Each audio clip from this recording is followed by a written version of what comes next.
Bonjour à toutes et à tous les amis, j'espère que vous allez bien, c'est votre Parisien préféré Kenzos le Parisien.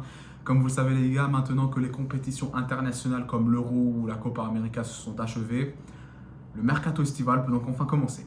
Dans cette vidéo les gars, je vais vous donner ma liste des joueurs qu'on doit vendre cet été et des joueurs qui doivent rester pour cette saison 2024-2025 à venir, pour le bien du club évidemment et de l'équipe.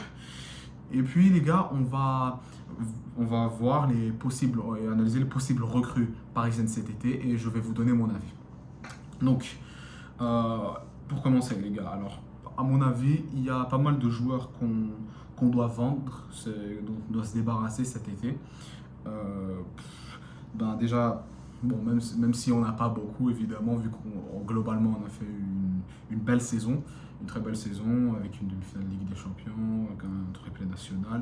Mais quand même, il y a quand même quelques joueurs qui m'ont déçu cette saison, lors de la première saison avec Luis Enrique. Et je vais d'abord commencer avec Skriniar, les gars. Honnêtement, je pense que Skriniar, c'est un joueur qu'on doit vendre vraiment le plus vite possible parce que je trouve pas vraiment qu'il a apporté beaucoup dans l'équipe, dans le vestiaire, dans les matchs. Même si certes il était blessé lors d'une certaine période, même avant et quand il est revenu, il n'a vraiment toujours rien proposé, rien donné. Et il était tout le temps titulaire dans les petits matchs de Ligue 1. Et on faisait tout le temps des matchs nuls. Je le blâme pas évidemment, mais je trouve que j'aime pas juste son style de jeu honnêtement. Euh, il y a aussi Carlos Soler, les gars. À dire que c'était un très bon joueur à Valence. Même s'il n'a pas assez de temps de jeu au Paris Saint-Germain, les gars, je trouve que même qu'il y a quand même des matchs quand même où Luis Enrique le fait jouer. Et dans ces matchs-là, les gars, où Luis Enrique lui tente une ou deux chances en le mettant titulaire dans les matchs, que ce soit en Ligue 1 ou qu'il le fasse rentrer en Ligue des Champions, ou même la Coupe de France, ben, c'est le même principe que Signar, il n'apporte rien. Des fois, on le voit même faire des bêtises sur le terrain. Donc je trouve que voilà, Skriniar ou encore Carlos Soler, ce sont des joueurs qu'il faut vendre plus vite possible cet été, les gars, honnêtement.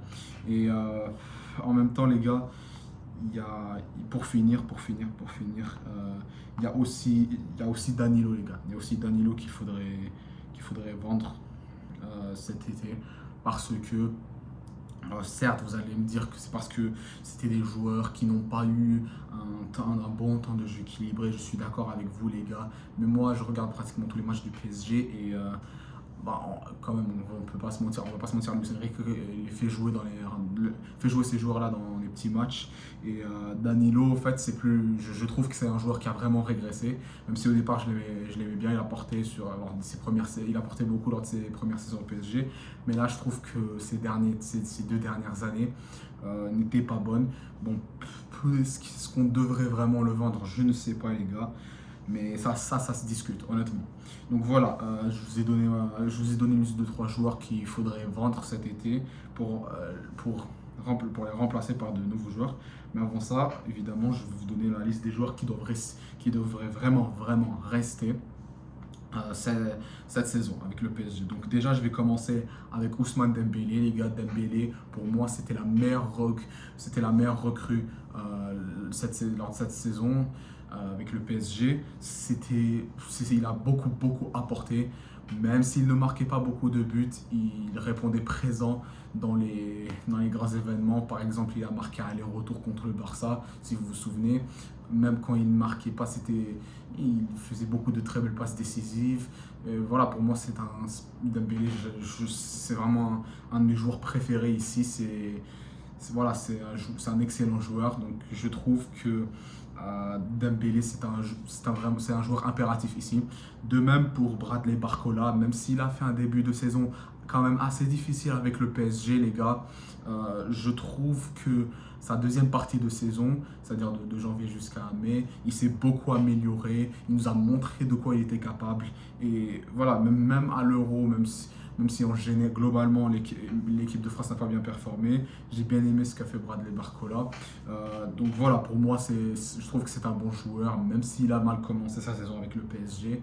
et je trouve qu'il devrait continuer avec nous. Et voilà, ça, je trouve qu'il pourrait aussi beaucoup apporter. On a aussi Warren Zaïre-Emery, euh, qui au départ a fait un très bon début de saison avec le PSG, mais il a un peu régressé en fin de saison, je ne vais pas vous mentir les gars. En même temps, est-ce qu'il devrait rester? Ou moi je trouve que oui. En plus, on l'a prolongé jusqu'en 2029, il n'y a pas longtemps. Même s'il a pas fait une très belle fin de saison, pour moi, Warren Zaïre-Emery, c'est un très bon joueur. Je l'ai vu jouer dans les grands. Je l'ai vu jouer à plusieurs reprises. J'ai analysé son style de jeu que j'adore. Je ne vais pas vous mentir, les gars. Donc, moi, Warren, je le fais confiance. Même si, comme je le répète, il a pas eu, même s'il n'a pas une très bonne fin de saison avec le PSG, je pense qu'il va se ressaisir pour cette saison à venir. Donc voilà, il y a Dembélé, Barcola, Zaïre-Emery. Je vais même vous parler de Gonzalo Ramos, les gars. C'est grâce à lui qu'on a eu seulement 2 défaites en Ligue 1 tout au long de la saison. Parce que je vous le rappelle, si vous vous souvenez, les gars, c'est toujours lui qui nous sauvait à la dernière minute avec ses coups de tête. Et voilà, c'était lui qui nous sauvait de la défaite. Au fait, c'est grâce à lui qu'on frôlait tout le temps la catastrophe contre des petites équipes en Ligue 1. Et pour moi, et en plus avec le départ d'Mbappé, je pense que Gonzalo Ramos aura plus de temps de jeu, et bien évidemment, sauf si on recrute un autre attaquant. Mais voilà. Après, en même temps, il y a aussi Randal Kolo Muani. Euh, Honnêtement, Kolo Muani, je ne sais pas si on devrait le vendre ou le, qu'il reste avec nous, les gars, honnêtement, je sais pas. Mais quand même, il a quand même fait un bel Euro avec l'équipe de France. Je trouve qu'il a bien performé. À la fin de la compétition, il s'est imposé pour sa place de titulaire qu'il a mérité, honnêtement. Donc, suite à sa première saison avec le Paris Saint-Germain qui était un peu décevante, il s'est rattrapé lors de l'Euro. Est-ce que ça va être le cas cette saison avec le PSG? Je sais pas. Honnêtement, je sais que je suis pas Luis Enrique, je sais que je suis pas un dirigeant du club, les gars. Je suis un supporter, évidemment. Mais si j'en étais un, les gars, je donnerais peut-être une deuxième chance à Kolo Muani. Mais à la fin, s'il continue à ne pas progresser avec nous et ça reste le même, il fait toujours des matchs décevants, je trouve qu'à un moment donné, il faudrait soit qu'on le prête à un autre club ou qu'on le vende, tout simplement. Après, il reste encore quelques joueurs, par exemple. Il y a aussi Vitinha, les gars, j'ai oublié de vous parler de lui. Vitinha, qui est aussi un de mes joueurs préférés, les gars, au PSG, je vais pas vous mentir. Parce que même s'il a fait une première saison au PSG qui était plutôt décevante, peut-être c'est parce qu'il y avait tout le bling-bling, Messi, Neymar et tout ça. Lors de cette saison au PSG, les gars, Vitinha nous a montré quoi il était capable, il s'est imposé et pour moi, c'était vraiment l'un des meilleurs joueurs lors de cette saison avec le PSG, c'est-à-dire la première saison de Luis Enrique. Donc voilà, pour moi, Vitinha, c'est un joueur qui doit rester, non seulement cette saison, mais pour les années à venir. À la fin, au début, on ne savait pas exactement comment il était, mais là, il nous a convaincu que c'était un très grand joueur. Donc voilà. Je crois, j'ai fait pratiquement le tour de tous les joueurs. Bah oui, il reste encore Asensio et Lee Kang-in, certes, même s'ils n'ont pas un bon temps de jeu, parce que voilà, ils étaient sur la plupart des matchs lors de la première saison de Luis Enrique. Peut-être, je leur dis encore peut-être évidemment avec le départ d'Mbappé, Asensio et Lee Kang-in auront plus de temps de jeu, que ce soit dans les matchs de Ligue 1, Ligue des Champions, Coupe de France. Et même, voilà, comme je leur dis, que même s'ils n'ont pas eu un temps de jeu équilibré, j'ai vu comment ils ont performé lorsque Luis Enrique les faisait jouer et leur performance était plutôt convaincante. Donc je me dis pourquoi pas, ils devraient plutôt rester. Et voilà les gars, je crois que j'ai fait à peu près tout le tour. Après, si je n'ai pas cité d'autres joueurs, c'est probablement parce qu'à mon avis, ils doivent aussi rester. Mais quand même, voilà, je ne vais pas vous faire un tour de l'effectif, c'est un petit résumé. Maintenant, les gars, on va passer et vous parler des joueurs qu'on pourrait recruter cette saison. Donc ces derniers temps, il y a des rumeurs à ce que est-ce que l'on recrute João Neves et Victor Osimhen. Donc João Neves, c'est le jeune milieu portugais du Benfica. Et voilà, Osimhen qui est l'attaquant nigérien de Naples. Donc pour moi, honnêtement, en tant que supporter parisien, je suis partant pour ces deux recrues. Osimhen, qui est un très bon attaquant, qui marque beaucoup en Serie A avec Naples, je pense qu'il pourrait bon, peut remplacer Mbappé en attaque. Je sais pas, je suis pas tout à fait sûr. Mais je pense en même temps qu'il pourrait quand même apporter énormément pour aller dans l'équipe et aider l'équipe et tout. De même pour João Neves en milieu de terrain, je trouve, en tant que Portugais, voilà, parce que je sais, peut-être vous ne le remarquez pas les amis, mais ces derniers temps, on recrute beaucoup de Portugais à chaque saison. Donc je pense que João Neves devrait s'entendre dans le vestiaire avec les Portugais de notre équipe, comme Gonçalo Ramos, Vitinha, Danilo.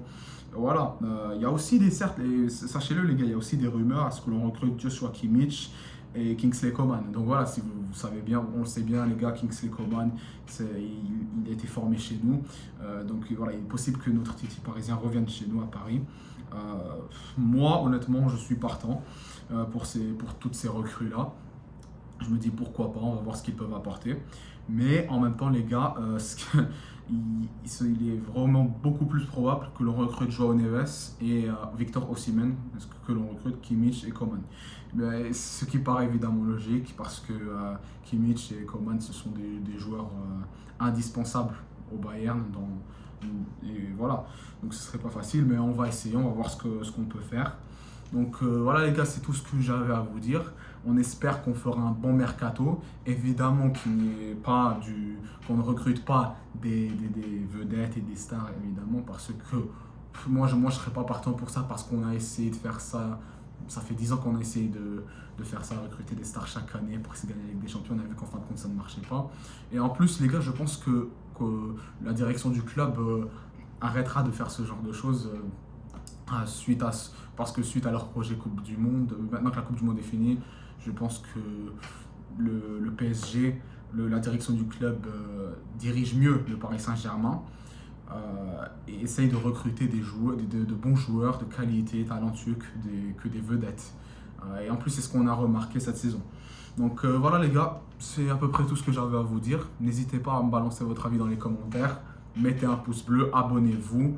On espère évidemment qu'avec l'effectif qu'on aura, on fera une très belle saison, on ira loin. Et voilà, c'est ce que j'avais à vous dire les gars. Bien évidemment, Parisien jusqu'à la mort, quel que soit le score. Bonne journée les amis.